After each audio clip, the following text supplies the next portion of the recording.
Hey there, Russ here. Welcome back to the shop. Okay, I'm going to start a quick series here. I'm going to try to keep this as short as I can, but I'm going to show you the easiest box there is to make. I follow a couple of certain rules, and I can make this box over and over. I can make it look 1,000 different ways, but the construction of it is always the same. Now, first, let's identify what I mean by a box. I'm just talking about a small utility box or a jewelry box or a keepsake box, something on a smaller scale. I've made thousands of them over the years. And if you're into woodworking, you're going to be making boxes from time to time. Because making boxes is something you do in woodworking. Even if it's making drawers, you're making boxes. So learning to make a good box that you're comfortable and 100% it's going to be square on all four corners when you're done is kind of important. So let me show you how I do this basic simple design box, and I can vary it any way I want. I only have to follow a couple of rules to make it work and to make it strong when I'm done. The joint I'm talking about, there's lots of joints you can use. You can do it with dovetail, finger joints, butt joints, or any combination thereof, or the miter joint. The miter joint is the one I'm talking about. To me, it's the quickest, easiest, and probably the easiest one to get to line up perfectly in my shop. Anytime I want to make something and I want those joints to come together, like I did here, I made this box without using a ruler, and I made this box to get to this point in less than 5 minutes. That's the idea, is that now I can do all sorts of things and spend all as much time as I want to make this either a simple little nice box and would only take me a very few minutes longer. I could finish this thing up in less than 5 minutes. So I can have this box done in 10 minutes. Or I can put some wood hinges on it. I can put a nice little wood clasp of some kind on it and a nice handle to be able to pick it up and carry it. I could do all that, and when I get done, maybe put some felt on the inside, and I can turn this into an heirloom instead and have 15 minutes in it instead of 10. So, you can make it whatever you want, but the basic design would still be the same. Let me show you that design that I follow to make a mitered box, and when you get done, you will hit this corner every time perfectly and get these corners to line up perfectly. Top and the bottom, everything will fit together very nicely when you get done. It'll be easy to put any kind of finish on this or do what you want with it from there. Supporting that miter joint is the key. On something this small, it doesn't take a lot to give this joint strength. This box in particular was 3¼ inches wide, and I think it's 7 by 6 on the outside, thereabouts. And what I did was, to make this box, actually, let me go do this first. To make this box, you only have to make your 6 pieces. And you make them in pairs. So you're going to have 3 pairs of pieces, and the pairs are going to be perfect matches to each other. So first thing you got to do is make 4 sides, the front and the back, and the 2 sides have to match each other. The front and back have to match, and the 2 sides have to match each other. But you make 4 pieces basically just like this. I have my 45-degree miter here. It will be perfectly square when we're done here. And I put 2 grooves in it here. And this thickness of this groove, of this dado, will be determined by the piece of plywood or whatever it is you're going to use to put into that groove. And I'll show you how to size this up to fit inside this box exactly. And again, no measuring needed. No ruler, no tape measure or anything. I'll show you how to make these pieces so they perfectly meet in this box. Step 1. Quite simply, we're going to make 4 pieces, which are the 4 sides. And again, you're going to make it 1 pair there and 1 pair here. Sides, front and back. These have to match up perfectly to each other. Now, I intentionally made these things so that these things are not actually exactly square. And that's what's going to happen very easily. So the initial cutout isn't so important. Like any small box, if you're going to make it, and any good woodworker, old-time woodworker, will tell you that the key is to square it up. so that everything matches up. And right now, I do have my perfect 45 To make these 4 pieces, I just did it all right there on the miter saw. It only took me a couple of minutes. I took one board, a certain length, that was the length of all the 4 of these pieces together, and I cut it at 90 degrees into the 4 lengths that I have here. Then I come back, set it on the edge, set my miter to 45, and I beveled these edges. Now I did change that angle just enough so that when I cut these, it is not squared up. There is a gap on this side over here when the touch is on the outside edge of this ruler. If I turn it around, now it's touching on the edge closest to the tape, to the ruler, and I have my gap on this end over here. So this thing is definitely not square this way, even though it is perfectly at a 45 degrees here, wherever I put it. So we're going to have to shoot this. No, not with that. We're going to shoot it on a shooting board. Only I don't use a shooting board, and I don't use a hand plane. This thing is plywood. If it's hardwood, you can use a hand plane and do it, but I've never had real good success at getting a nice clean edge using a hand plane on plywood. Now maybe you have, but I'm going to do this quick and easy, and I can probably do this thing just as quick as you can using a shooting board, and I'll be 100% accurate. I'm going to show you that in my next video. So if you want, go ahead and get your 4 pieces made, 2 and 2 of identical pieces. And then we're going to take these, we're going to true them up. We're going to have to make sure they're square, they're beveled correct angle, and they're exactly the same height when we're done. And we'll do all that in episode 2, and I'll show you how quick and easy I can do that. And it only takes a couple minutes to get them all nice and square so that when they fit together, you'll end up with joints like this.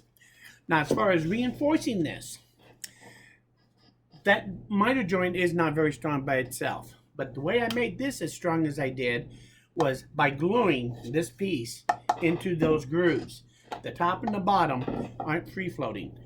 They don't have to be. If you use plywood, it's not going to move on you, the dimensions. Therefore, you can actually glue it in, and by doing that on both the top and the bottom, I have made this joint as strong as it will ever need to be to hold this box together. I don't have to do anything else to reinforce that joint. Now, I made this box here the same way I made that. I had my grooves, my bevels. Only difference is I only put a bottom in this box instead of a top. Also, you can hear that is not glued in. That is just sitting there. It's a piece of plywood. So you can do it this way. Mitered corners. You can get a good look at that miter corner there, nice and tight. That's the way they came out.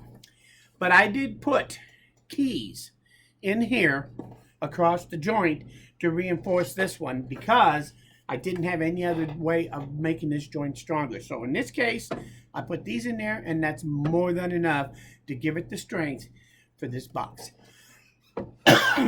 If I was going to use a floating top and bottom, and I was going to have this come up open, like I'm going to do this one, and neither the top or the bottom was glued in, then I would have 4 keyways in it.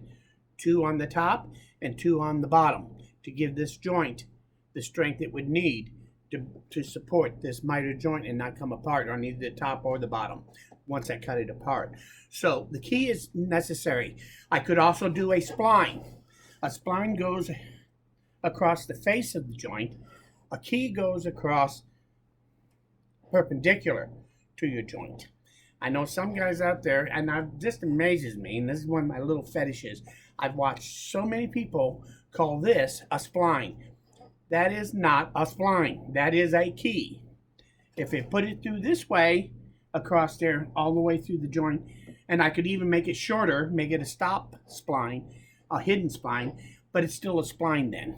So keep in mind what is called a key joint, a key, and what is called a spline miter joint. I've talked about this before. If you want to know more about this, go look up my video about my Gus joint. I called it a Gus joint, G-U-S.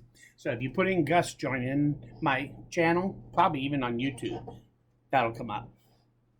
But that's the difference between the two. Anyway, so to reinforce this, I did use a key. I could do one with a spline, which I've done many times too. But the basic joinery is the same. Grooved for the panel, 45 and square. So these boxes were made basically the same way. I embellished them a little differently, only to reinforce them because of the way I made the box. These are glued in, that one's just sitting in there free span. If this had been a solid piece of wood that I glued up to put in there, I definitely would not want to glue that in place to strengthen this joint. So there, at that point, that's why you have to reinforce this another way. So keep that in mind on your miter joints. So at this point, I'll show you how to square things up in less than 5 minutes. And we're going to do this without a hand plane or a shooting board. So stay tuned for that. That is our next video. If you have any comments, now honestly, if you're going to sit there and tell me how much better a dovetail joint or stronger or whatever, that's not what I'm doing here. I just want to show you how I make one of the quickest and easiest boxes there is to make, which is this one here. Excuse me. And you can make this more than strong enough by following the simple rules that I just explained to you. It'll be more than strong enough. Would a dovetail joint be stronger? Yeah, it would be. But I've used this technique even on drawers. This is basically a drawer. And if I did a drawer like this, it would be every bit as strong and last as long as a dovetail joint drawer would last too. I've never had one fail when I've made it this way. And it's just a different look. And it's a whole lot easier to make than a dovetail joint, as far as I'm concerned. So, less than 5 minutes to get to this point. I could turn this, I will take and do this one, and it'll take me, I'll have less than 5 minutes wrapped up in this thing too when I'm done. I only got a couple of minutes to cut that to get it here. I'll only spend 2 or 3 minutes truing everything up, and then it'll be a matter of cutting the groove. It'll only take a minute or two really to cut your grooves. So, really, eventually 5 minutes to get to this point, and 5 minutes to cut it and put hinges on it. So I'm about to cough. Give me just a second. I get that dry throat and then I can't stop coughing. So that's it in a nutshell. Get your 4 pieces made, and I'll show you step 2. And I'll also show you some of the little tricks I watch for, how to make changes. By looking at this, if I want to do something a little different, I know what to change at this basic design to do it. Like if you only wanted to put just a bottom in it, obviously you would only put 1 groove in there. So we'll go over some of those little tricks, because in box making, sometimes it's the little things that you learn that can be very handy to make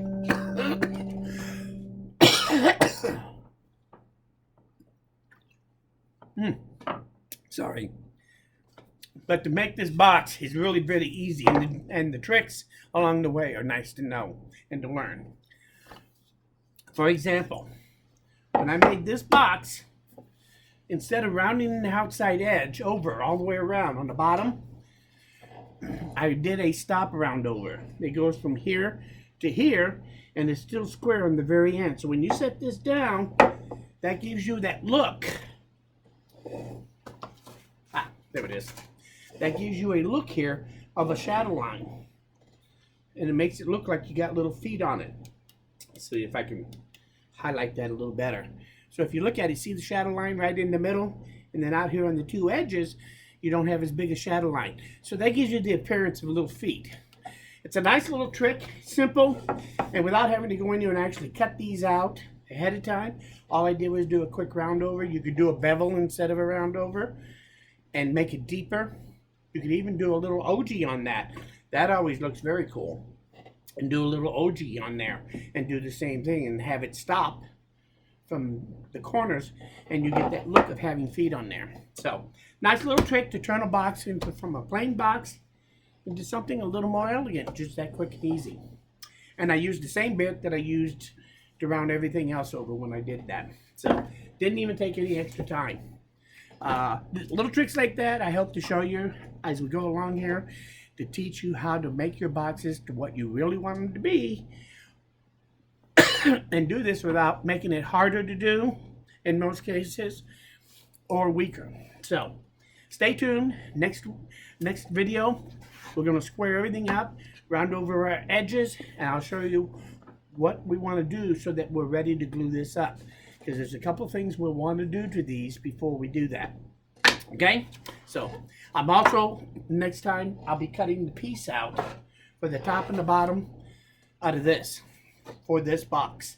And when we do that, we will do it without using any kind of tape measure or ruler again. So stay tuned. So I'm going to show you how to square them up without a shooting board, and how to cut your top and the bottom without having to measure them. So if that don't keep you interested, I don't know what will. So stay tuned. Don't be afraid to come back. Have these already pre-cut, and we'll take this to the next level. So there's lots of other things we're going to do here too before we're done. When we get done, I'm going to end up making 3 boxes. I'm going to make 1 box out of these, make this into 1 box, and I have this piece of wood here that we're going to cut up the same way I cut these up. And I'll show you how to take this, and you can very easily make what I call a 3-cornered matching box, so that 3 of the 4 corners match. Quick and easy. Most of the time, that's more than adequate for what you're really doing. Doing a 4-way match, I can do, but boy, it's a lot more work. So I'll show you how to make a matching cornered box so that the grain follows it around.